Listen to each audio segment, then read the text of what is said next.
सभी धर्म प्रेमी सज्जनों को सादर नमस्ते।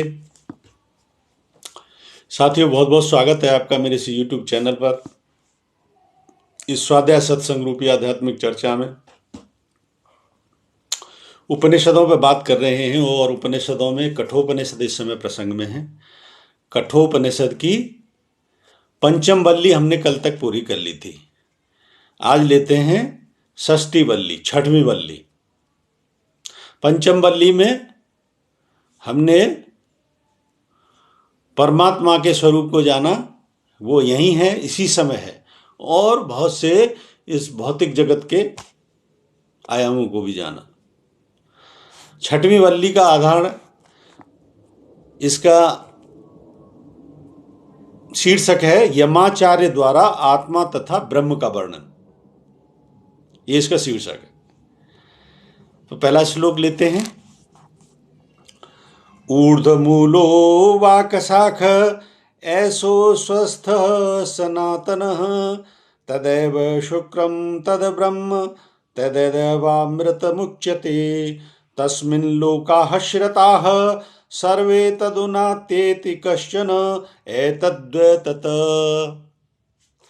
इसका भावार्थ है, देखिए, जैसा कि मैं कहता आ रहा हूं, न तो मेरी संस्कृत पे जाना है, इसमें भाव जो जा रहा है उस पे जो मैं पकड़ सकता हूँ इसमें से, और मेरा दृष्टिकोण उस पर क्या है वही भी चीज़ें मैं बताता हूँ इसमें। और निश्चित तौर पे मेरे दृष्टिकोण से मैंने इस यात्रा को पूरा किया है, मंजिल को पाया है, और उसके आधार पर ही जो मैं बता सकता हूँ वही चीज़ें मैं बताता हूँ।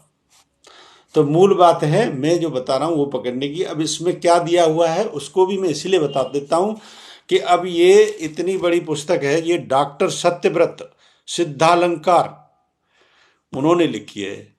ये बड़े यूनिवर्सिटीज़ में प्रोफेसर रहे हैं और बहुत ही विद्वता के शीर्ष पदों पर रहे। और डॉक्टर राधा कृष्णन जो फर्स्ट प्रेसिडेंट ऑफ इंडिया थे, उन्होंने इसको फॉरवर्ड किया है पुस्तक को।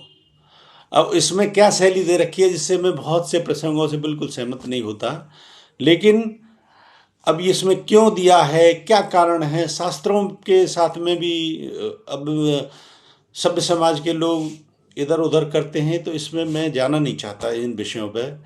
मेरा मूल उद्देश्य है कि जो मेरे पास संसाधन है आज की तारीख में, कि आप इस नेट के माध्यम से पूरे विश्व से जुड़ सकते हो। तो मेरा एक ही जो है ना, कहते हैं ना, जिसको तुमने हासिल किया है और बड़े संघर्षों के बाद इसको हासिल किया होता है, तो उसको बताने की इच्छा होती है कि क्योंकि इसमें इतनी सारी, कहाँ कितने बिखराव के मार्ग आते हैं। मैं कहता हूँ इतने बिखराव के मार्ग आते हैं कि हो सकता है बहुत सी दफ़े जब जमाने की तरफ देखते हैं कि कितने लोग हमारे युवा और कितनी पीढ़ियाँ बहुत से जो है ना गलत आचरण में, गलत मार्ग पर जाके बर्बाद हो रहे हैं, सुसाइड कर लेते हैं, क्या क्या कर लेते हैं। तो कभी कभी मैं सोचता हूँ कि इस मार्ग पर कभी कभी जब दिक्कतें आती हैं तो ऐसा लगता है कि कितने जन्म जो है ना, अगर इतना हम इस मार्ग पर चलने वाला व्यक्ति इतना कच्चा होता तो जो संघर्ष होते हैं तो वो कितनी बार जो है ना मर चुका होता, कितनी बार मर चुका होता। लेकिन ये कहाँ से हौसला आता है, कहाँ से साहस इतना आता है, कहाँ से इतनी ऊर्जा आती है, कहाँ से इतनी प्रेरणा आती है कि जीवन है ही संघर्ष। इस संघर्ष को, इस चुनौती को ले लिया, और वही ले सकता है जो वास्तव में इस मार्ग पे चल पड़े। तो मेरा तो मूल उद्देश्य ये है, मैं तो सिर्फ जो है ना एक चीज से, न तो शास्त्रों की विद्वता से मैं उतना सरोकार रखता, ये मैंने कह चुका है, लेकिन इन सारी चीजों का, इन सारे प्रयासों का एक ही मूल लक्ष्य होता है कि मंजिल को पाना, और मंजिल ही इसमें सर्वोच्च होती है। मैंने कितने जो है ना ऐसे सदगुरुओं को मैं जानता हूं जिसमें विद्वता के स्तर पर, कितने विद्वता के स्तर पर लोग कार्य कर रहे हैं, और जो शीर्ष है वो अपना साधारण,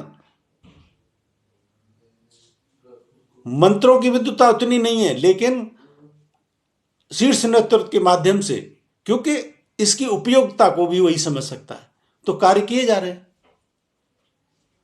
तो मूल अर्थ है इसका जो है ना, इसमें समझने का सारा सारा प्रयास इसमें समझदारी।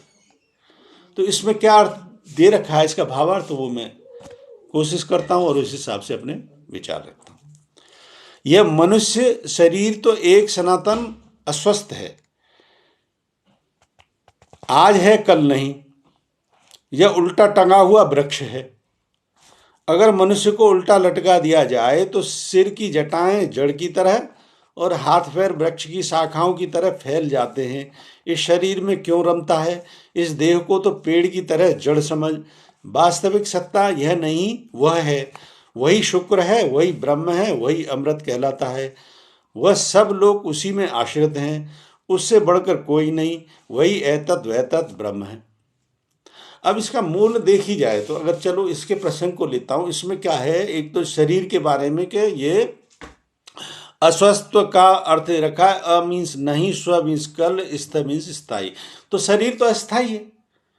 शरीर ये मनुष्य शरीर नहीं, इसमें जितना भी आप जगत में देखते हो ये सब अस्थायी है, परिवर्तनशील है और एक दिन प्रकट होता है, एकदम समाप्त होता है।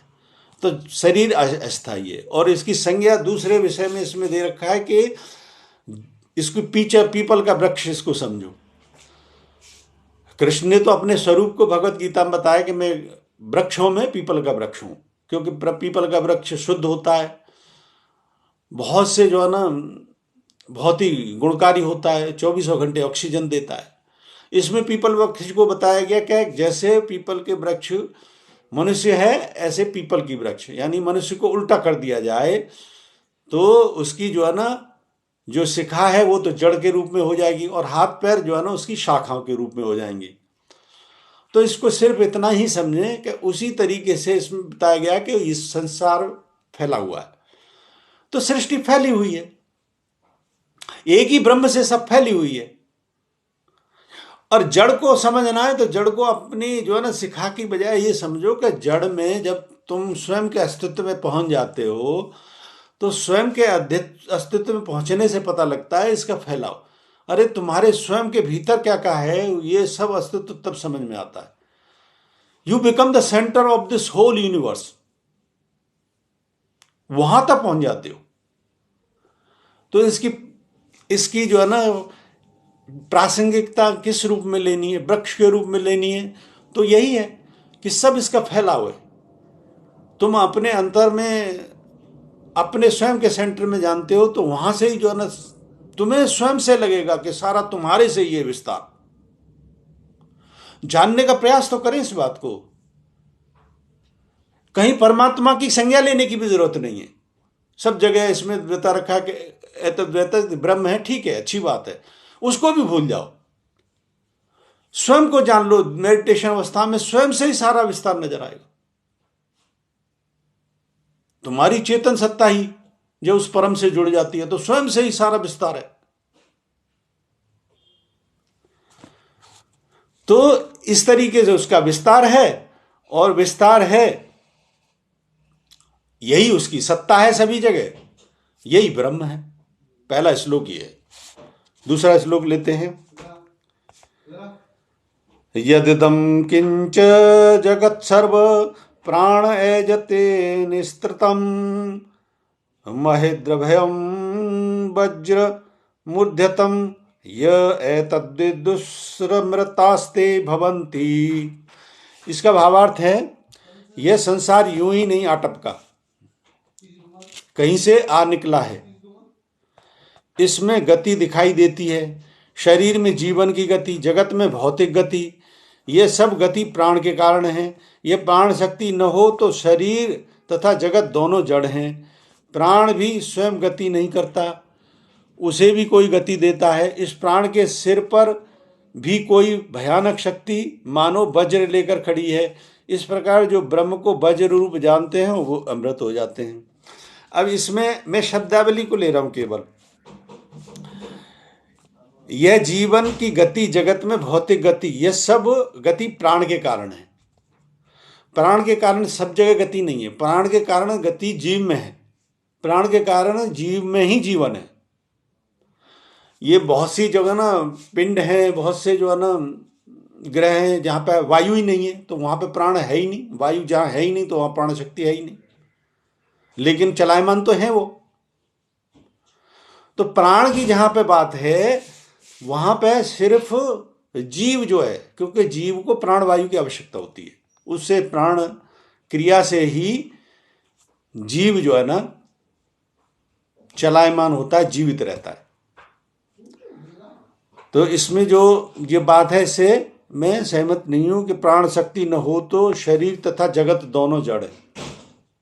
शरीर जड़ है, जगत भी जड़ है, लेकिन शरीर तो प्राण शक्ति से चलता है, जगत में प्राण शक्ति के बगैर भी चलता है।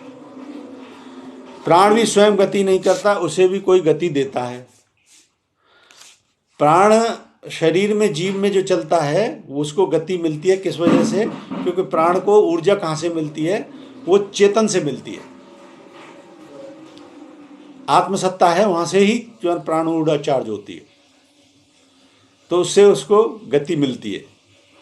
इस प्राण के सिर पर भी कोई भयानक शक्ति मानो वज्र लेकर खड़ी है। इस प्रकार जो ब्रह्म को वज्र रूप में जानते हैं वे अमृत हो जाते हैं। तो इसमें प्राण और इस जगत का वर्णन है। तो मैंने बता दिया कि जो इसमें जो जिससे मैं सहमत नहीं हूँ कि प्राण जीव के लिए आवश्यक है।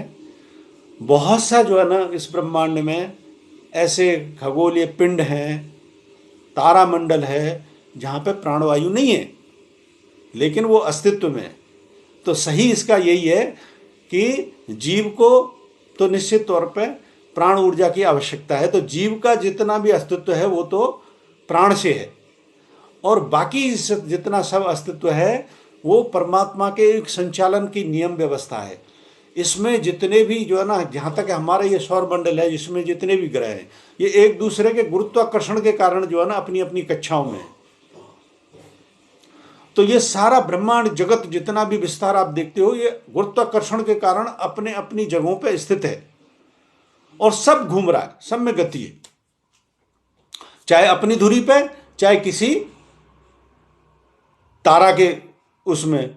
सूर्य भी एक तरीके से इस तरीके से तारा ही है, बहुआयामी दृष्टिकोण से देखें तो।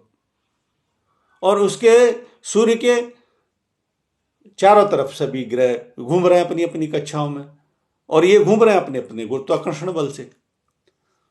तो जहां पे हवा नहीं भी है वो जड़ वस्तु है, तो वहां पे उस जड़ता के साथ जैसी उसकी प्रवृत्ति है, जैसी इस पूरे सौर मंडल को बैलेंस करने के लिए जहां पे जिस प्रकार की ऊर्जा की आवश्यकता है उस प्रकार से वो विद्यमान है।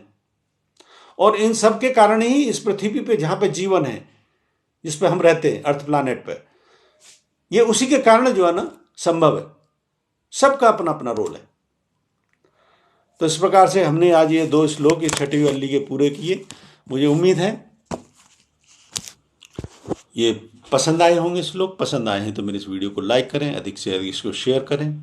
शंका समाधान के लिए कोई प्रश्न है तो कमेंट बॉक्स में लिखें। बने रहें मेरे साथ, बने रहने के लिए बहुत बहुत धन्यवाद। इत्योम सम नमस्ते।